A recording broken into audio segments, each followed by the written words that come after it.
ZT polarna odijela. Poznata Nash ZT polarna pododijela su temeljni sloj odjeće za hladno vrijeme. Ova druga generacija polarnih odijela koristi tanki materijal za udobnost i zadržavanje topline. Nosi se na golu kožu sa zaobljenim ovratnikom za još bolju toplinsku izvedbu.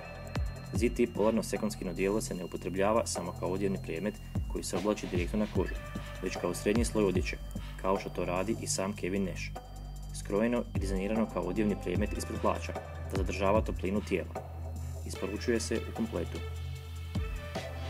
Novost u ZT kolekciji je ZT polarno jednodijelno odijelo s naprednim konceptom izvedbe temeljnog sloja, s istom toplinskom učinkovitošću i elastičnim dijelom oko zglobova, na rukama i nogama. Jednodijelno odijelo je skrojeno da pristaje ispod odjeće i zadržava toplinu pri niskim temperaturama.